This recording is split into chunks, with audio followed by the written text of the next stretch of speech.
দেখুন, অনুব্রত মণ্ডলের রাজনীতি অবস্থান এর মধ্যে ঠিক আছে। সম্মান পেলে দল করবো, সম্মান না পেলে চুপচাপ থাকবো। সম্মান পেলে দল করবো, সম্মান না পেলে দল করবো। জেল থেকে আসার পর তো রাজনীতি করা বন্ধ করে দিয়েছিল। এ তো আমি দিদিকেও জানে, সবাই জানে রাজনীতি করা বন্ধ করে দিয়েছিল। তখন তো অন্যজনের হাতে ঘি খেয়েছে, আমার হাতে ঘি খায় নাই। আপনারা তো দেখেছেন সাংবাদিক এসে কোনো ভূমিকায় ছিল না আমার ইলেকশন। ওই দিদি জবার এসছে গিয়েছি, অভিষেক জবার এসছে গিয়েছি। দেখুন, মমতা ব্যানার্জি একা হয়েছে, মমতা ব্যানার্জি একা হয়েছে, খারাপ লাগছে। কেন মমতা ব্যানার্জিকে ভালোবাসতাম আমি, কেন অনেকজনাই ভালোবাসতাম, কিন্তু মমতা ব্যানার্জি শেষ দিকে কার পাল্লায় পড়লো আমরা বুঝতে পারলাম। যেমন এবারে যেমন আমাকে ভোটের দায়িত্ব দেয়নি, আপনারা জানেন নিশ্চয়ই। কোর কমিটির মিটিংয়ে বলছে আপনি ডাকলে, কোনো এমএলএ ডাকলে আপনি যাবেন।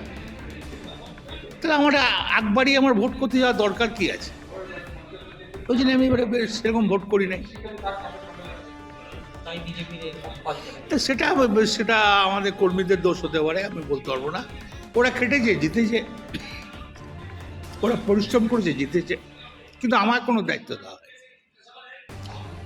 কোর কমিটির মিটিংয়ে রেজুলেশন আছে তো, কোর কমিটির মিটিংয়ে বলেছিল, আমি প্রশ্ন করেছিলাম তাহলে আমার কি ভূমিকা, যদি যেখানে এমএলএ ডাকবে যাবেন। সবাই যেদিকে যাবে তারাও গিয়েছে, অন্যায় করে নাই, খারাপ তো কাজ করে নাই কিছু। তারা বিজেপি করে না, আর বিজেপিকে তারা আলাদা একটা ফন্ড করছে। দেখুন, একটা কথা বলি, 98 সালের পর থেকে দল হয়ে যাওয়ার পর বাজপেয়ী যখন প্রধানমন্ত্রী হলেন তখন আমরা 7টা সিট পেলাম। মমতা ব্যানার্জি রেল মিনিস্টার হলো, দলে একটা সুন্দর ভাব এলো।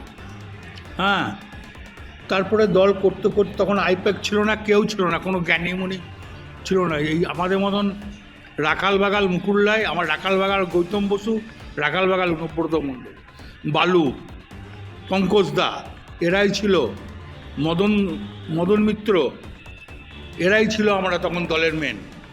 তো এই কারণেই তখন এই আইপ্যাকটা আমাদের দরকার হয়নি। তারপর 9 সালে যখন আমরা এমপি যে দেখলাম বীরভূমের শতাব্দী রায়, তখন তৃণমূলের সিম্বল নিয়ে জিতেছিলাম, তখন আইপ্যাক ছিল না। 11 সালে যখন পার্টি পাওয়ার আসে তখন আইপ্যাক ছিল না, কংগ্রেস সঙ্গে অ্যালায়েন্স করে দলে এসেছিলাম। কংগ্রেসকে চটানোটা আমাদের ভুল হয়েছে, কিন্তু কে কার কথা শোনে।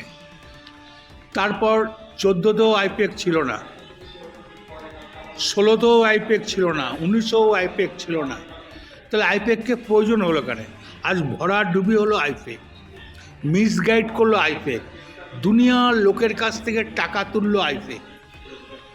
এমন কোনো লোকের কাছে নাই যে টাকা তুলে নেয়। পঞ্চায়েত ইলেকশনের টাকা তুলেছে, মিউনিসিপ্যালিটি ইলেকশনের টাকা তুলেছে, তোমার আমাদের কি বলবো, এই তোকে জেলা প্রেসিডেন্ট রেখে, তোকে বুথ প্রেসিডেন্ট রেখে দেবো, তোকে অঞ্চল প্রেসিডেন্ট রেখে দেবো, তোকে কমিটিতে রেখে দেবো, টাকা দে, এইভাবে টাকা তুলেছে।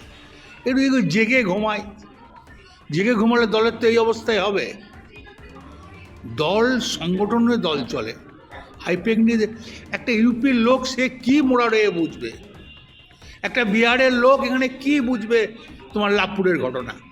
দেখুন, দলীয় কার্যালয় এটাকে আমি ভাবি না, এটা একটা ভাবি মন্দির, এটা একটা মন্দির ভাবি।